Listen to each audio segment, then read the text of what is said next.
Hello student, एक बार फिर से आपका स्वागत है। इकोनॉमिक्स का 12th क्लास का हमारा सेकंड चैप्टर चल रहा था और इसके न्यूमेरिकल का पोर्शन देख रहे थे हम। आज हम इसके हिंदी की बुक से न्यूमेरिकल देखेंगे। एक वस्तु की कीमत 8 रुपये प्रति इकाई थी और इसकी मांग की मात्रा की गई 600 इकाई। ठीक है, 8 रुपये प्रति इकाई और मांग है 600 इकाई की। जब इसके कीमत में 25% की कमी आई तो मांग इसकी 120 बढ़ गई।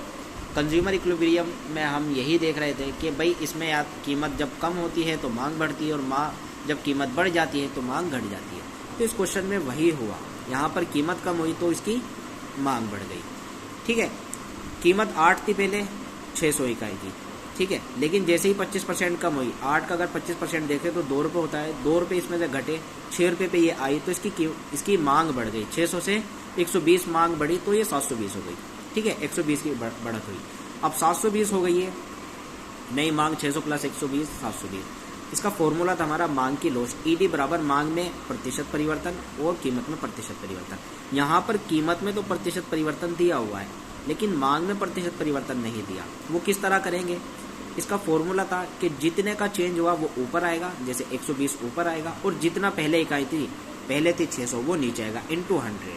इस तरह से आपकी ये परसेंटेज निकल जाती है। ठीक है, देखिए 120 बटे 600 इंटू 100 बटे 25% जो मांग की लॉस दी हुई थी, मांग की दी हुई थी। ठीक है, इसको अगर हम सोल्व करेंगे तो 20 आएगा। तो ईडी बराबर 20 बटे 25 और इसको अगर हम सोल्व करेंगे तो 0.8 आएगा, 8 आएगा। तो ये 1 से कम है तो ये आपकी बेलोचदार मांग होगी। ठीक है, इसका दूसरी विधि भी है। हमने एक फॉर्मूला ये भी इसमें निकाला था, change quantity change price, change quantity change price into price बटे क्वांटिटी। ठीक है, चेंज हुआ था 120 का, 120 बढ़ी थी और रुपए में चेंज हुआ था। 8 से 6 आई थी 2 रुपये का और पहले 8 थी और 600 थी। पहले जो प्राइस थे वे 8 रुपये थे और जो क्वांटिटी थी वो 600 थी। और इसे अगर हम देखते हैं, सोल्व करते हैं तो आपका 10 बटे 8 आएगा और इसे हम पूरा सोल्व करते हैं तो यही आंसर आएगा जो इसका है 0.8 बेलोचदार मांग है। ठीक है, इसके बाद अगर दूसरे क्वेश्चन की हम बात करें, इसमें उसने दिया है एक वस्तु की कीमत 15 रुपये प्रति इकाई है और उसकी मांग की कीमत 500 रुपये इकाई है, 500 इकाई है।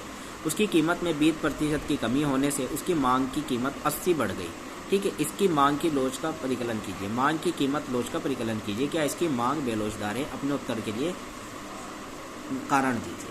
ठीक है, सेम क्वेश्चन है, वही सवाल है। पहले कीमत थी 15 रुपये और 500 इकाई। ठीक है, जैसे ही 20% की कमी हुई, इसका 20% अगर हम निकालेंगे तो 3 रुपये आएगा और 3 रुपये की जैसे ही कमी हुई 12 पे तो ये बढ़ गई 80 इकाई। तो 500 से 580 हो गई। इसी तरह फॉर्मूले में रख देते हैं 80 बटे 500 इंटू 100। 80 आपका जितनी चेंज हुआ, 80 का चेंज हुआ बटे जो पहले थी 500 इंटू 100। इससे आपकी परसेंटेज निकल जाती है 16 बटे 20। 20 आपकी जो रुपये में, जो पैसे में कमी हुई थी कीमत में। तो 16 बटे 20 इसको अगर हम सोल्व करेंगे तो 0.8 आएगा। ये भी 1 से कम है तो ये भी बेलोचदार मांग होगी। ठीक है, अब यहाँ पर अगर इस फॉर्मूले में रखें, इस फॉर्मूले में भी इसी तरह रखा जाएगा, चेंज क्वांटिटी बटे चेंज प्राइस इंटू P/Q। भाई चेंज हुआ था 80 रुपये का और प्राइस में चेंज हुआ था 3 रुपये का। पहले जो प्राइस थे वो 500 थे और क्वांटिटी, वो पहले जो प्राइस थे वो 15 थे और क्वांटिटी 500 थी। इसको सोल्व करने के बाद आपका यही 0.8 आएगा। ठीक है, इसके बाद ये क्वेश्चन दिया है कि निम्नलिखित तालिका में मांग की लोच ज्ञात कीजिए। भाई मांग की लोच, पहले प्रति इकाई कीमत दे रखी है 10 रुपये और आपकी मांग दे रखी है 20 किलोग्राम की। ठीक है, फिर ये जैसे ही नीचे आई 9 रुपये में तो यहाँ पर आपकी मांग बढ़ गई 25 रुपये में। ठीक है, अब इसको किस तरह सोल्व करेंगे? इसको हम फॉर्मूले में रख देते हैं, इस वाले में, चेंज क्वांटिटी बटे change price into price upon quantity. ठीक है, अब इसको P/Q। ठीक है, अब इसको हम यहाँ पर रख देते हैं। भाई देखिए, चेंज क्वांटिटी में कितना चेंज हुआ? क्वांटिटी में 20 से 25 पहुंची तो 5 का चेंज हुआ, 5। और प्राइस में कितना चेंज हुआ? 10 से 9 पहुंचे तो 1, तो 5 बटे 1 इंटू। अब इसमें पहले कितने थे? 10 रुपये और पहले ये कितने थे? 20 रुपये। तो प्राइस पुराने 10 रुपये और क्वांटिटी 20 रुपये। इसमें यहाँ पर सोल्व करेंगे तो ये 2.5 आता है, जो 1 से ज़्यादा होता है। तो ये आपकी लोचदार होगी। ठीक है, तो इसके बाद अगर हम ये वाला क्वेश्चन देखते हैं, 50 प्रति इकाई कीमत पर एक वस्तु की मांग की गई मात्र 1000 इकाई। जब इसकी कीमत 10% कम हो जाती है तो इसकी मांग की मात्रा बढ़कर 1080 हो जाती है। इसकी मांग की कीमत लोच का परिकलन कीजिए, क्या इसकी मांग लोचदार है? अपने उत्तर के लिए कारण दीजिए। ठीक है, अब इसने कहा कि कीमत है 50 और पहले इसकी मांग थी 1000। जैसे ही कीमत में इसकी 10% की कमी आई, मतलब 10% 50 का 5 रुपये हो गया, 5 की कमी आई 45 रुपये, तो ये इसकी मांग मात्रा बढ़ गई। ठीक है, 1080 हो गई। इस फॉर्मूले में हम दोबारा से इसी तरह रखते हैं। तो इसमें सबसे पहले तो देखिए प्रतिशत कीमत का दिया हुआ है, 10% हमने रख दिया, ऊपर हमने इसका प्रतिशत निकालना है। तो कितने का परिवर्तन हुआ था? 1000 से 1080 में 80 का परिवर्तन हुआ, तो 80 ऊपर आ गया। और पहले कितनी इकाई थी? 1000 नीचे आ गया इंटू 100। इससे आपकी प्रतिशत निकल के आती है। तो यहाँ पर ये प्रतिशत आ जाएगी इंटू 80/10, तो इसकी 80 आ जाएगी और यहाँ पर 10 आ जाएगी, और इसको अगर हम सोल्व करते हैं तो 0.8 आती है।